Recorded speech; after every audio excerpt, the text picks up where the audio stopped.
Hey everybody, this is Elliot with Touchstone Financial Education, and I wanted to do a quick update podcast today because a lot has gone on in the last 5 days. For those of you who are new to listening, I discuss all things about personal finance. Today we're going to talk about a few stocks as well as ETFs, and of course the change in the political landscape and how it's impacted the market.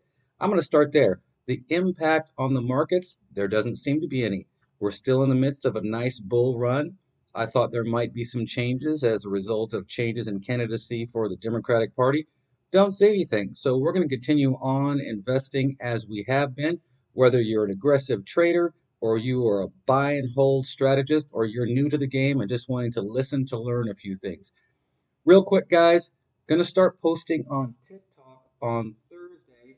Of course, we're on Facebook and Apple and Spotify and so forth. So please look out for us on TikTok under Touchstone Financial Education. You can check us out, of course, online under touchstonefinancialeducation.com, as well as our YouTube channel. Guys, I always say this, please like, follow, share, and subscribe. We love to hear from you guys. And please check me out on LinkedIn. I like to see who's listening as well that way. You can send me a wave or send me a quick note. And if you guys have any questions, shoot us an email. We will respond within 24 hours. And we do incorporate questions that you guys have into these podcasts. So, with that being said, let's go ahead and get started. A few hours ago, Tesla and Alphabet, Google, announced their earnings for the quarter. And I'm going to start with Tesla here because this company poses a little bit of a dilemma for me. And the question for me around Tesla is this: are they a tech company or are they now an auto manufacturer? And depending upon how you answer that question, you will draw a different conclusion. For example, when Tesla started to trade publicly and they were losing money hand over fist, it wasn't until about 9 quarters into their public existence that they started to make money. Back then, everybody thought Tesla was the latest and greatest tech company. They haven't changed their product mix. They're still making vehicles, of course, but they were viewed through the lens of a tech company. And today, as time has moved on, we see more and more that they are viewed in light of an auto manufacturer. The stock prices come down as electric vehicle sales have softened, not just for Tesla, mind you, but for other auto manufacturers as well, Ford, GM, etc. So they're moving into a category that makes them just like every other car maker out there, and we see that reflected in the stock price. And today, with their earnings, they missed, meaning the amount of money they earned per share was lower than expected, and the amount of revenue they brought in for the same time period was lower than expected. But they're trying to, reconcile that, of course, as all publicly traded companies do, and they're emphasizing their push into robo taxis. Now, we'll see what happens with that over the next year or two, but in my opinion, let's just go ahead and sit back and watch Tesla and maybe avoid the stock for now until we see some different things happening there. And also, I am of the opinion that Tesla is still suffering from an Elon Musk personality issue. I know he's tried to separate, the company has tried to separate from that, but honestly, you can't separate Tesla from Elon Musk. One last thing I'll say about Tesla, too, is that they are really pushing their sales in China, and they're having a little bit of a hard time doing that as there are some crackdowns in China, of course, socially, politically, and economically against companies that do business in China, as well as, of course, some companies within China that have gotten quite big and popular overseas. Not talking about China today, just Tesla. So let's sit back and watch Tesla. If you already have it, you're a buy and hold investor, go ahead and hold it. I wouldn't jump into it at this time. Second company, of course, is Alphabet. We all know is Google. They did well as expected. Their earnings per share were up, revenue number was up, and they've got their fingers in all kinds of pies from artificial intelligence to search engines to you name it. I'm going to keep it short on the list because the list is so long. Alphabet will continue to do well as a component of what we call the Magnificent Seven today. If you've got the stock, buy and hold it. It's one of those that's just going to do well over time. So again, we got Tesla, we got Alphabet today. One did well, the other not so much. Please watch both. Hang on if you're already in it. Tesla will turn around. Alphabet will continue to do well. There's that. Hey, here's another thing I want to talk about, guys. I forgot about this at the top of the podcast. Crowdstrike. We've all seen this last week the outages which impacted everything from travel to your computers at work, etc.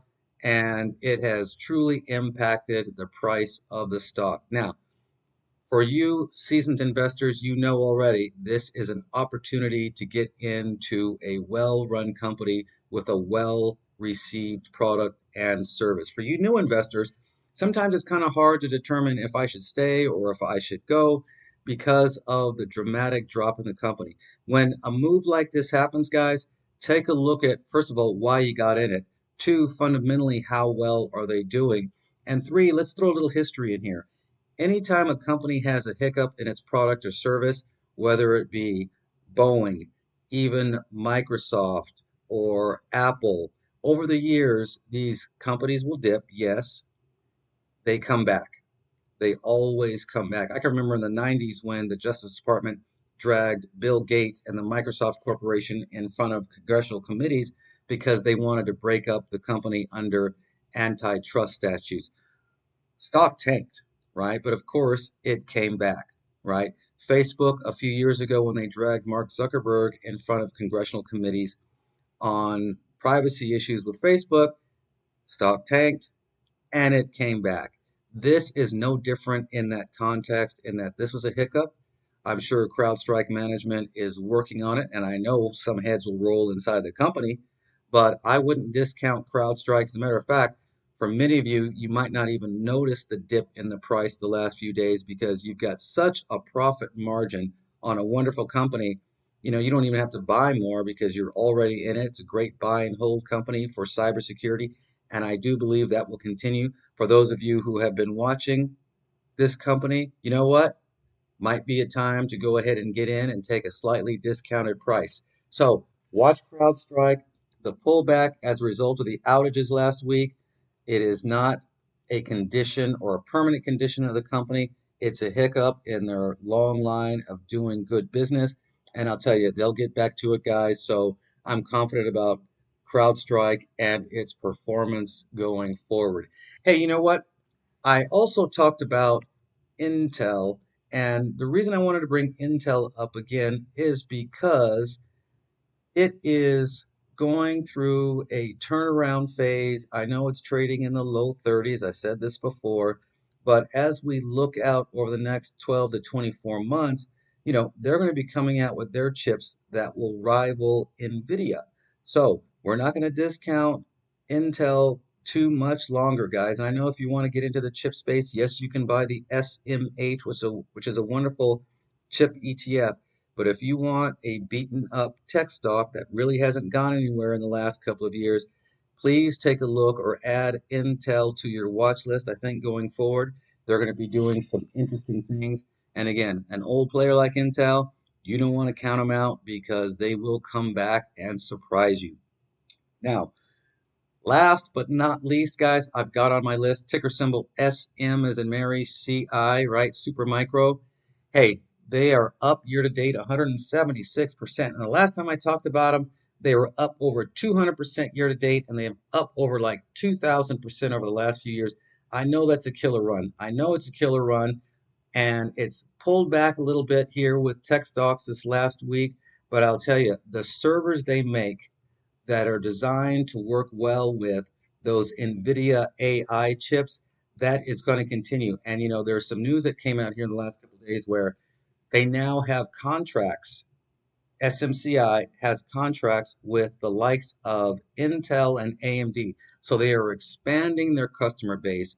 Earnings, or I should say fundamentals, should still be on point. They're trading a little lofty numbers. So for those of you who watch like PE ratios, forward numbers, something like 66 times numbers, whereas its nearest competitor is trading, I think, at like 23 times numbers. So yeah, it's a little pricey. It's kind of like nosebleeds, right? Nosebleed seats, but it's going to continue to do well. And I think if you have a buy and hold strategy, it will continue to perform. And by the way, they are splitting the stock 10 for 1, and it'll start trading post split on August 8th. So CrowdStrike SMCI, and Intel. Please watch. Tesla, well, again, don't want to put any salt in the wounds for those who just bought it or have it.